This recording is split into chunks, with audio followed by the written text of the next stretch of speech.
오늘의 컨셉트는 뭐 스포츠 컨셉트인가 봐요. 오늘의 컨셉트는 운동하는 척 아니다. 오늘의 컨셉트는 사랑 아니지. 테스팅.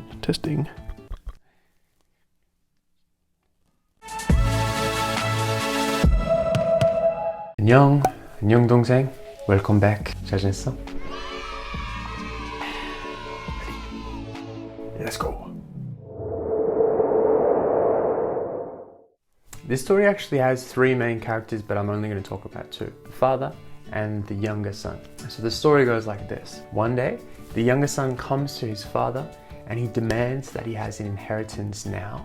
Ultimately saying that he wishes that his father was dead so he could take the money. And the father gives the younger son the money. The younger son takes the money and he blows all of it on outrageous, luxurious living. After he blows everything, the younger son realizes that life with the father is the best life back at home. And so he decides, he has a plan. Go back home, beg that his dad will take him back, not as a son, but as a servant.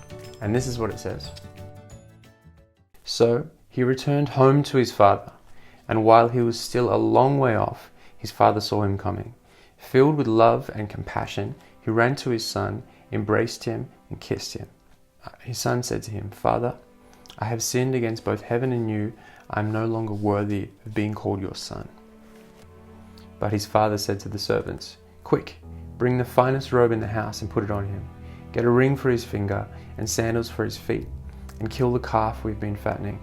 We must celebrate with a feast, for this son of mine was dead and has now returned to life.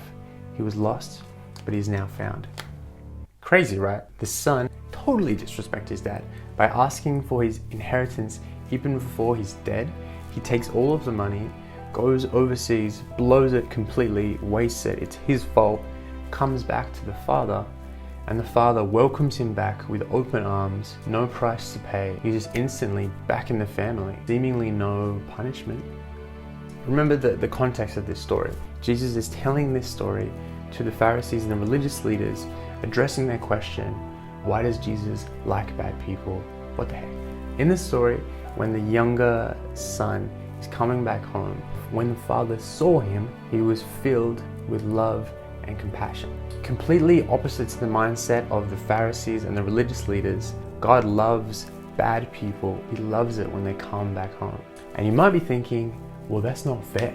I mean, the younger kid, he got what he deserved. He took the money, right? And he went overseas and he blew it. That's his fault. He deserves to be kicked out of the family. And you're right, it would be fair for the younger boy to be kicked out of the family. That seems pretty fair. I'd probably do that actually. But what Jesus is showing us through this story is the heart of the Father, filled with love and filled with compassion. That is how he sees his children. Even those of us who have wasted our entire life, made a lot of mistakes, done a lot of stupid things, God sees us with love and compassion. 이 영상을 봐주셔서 감사합니다, 여러분. 나의 친구들, 나의 동생들, 이번 주 화이팅, 힘내고 다음 주도 봐. 그치? Bye.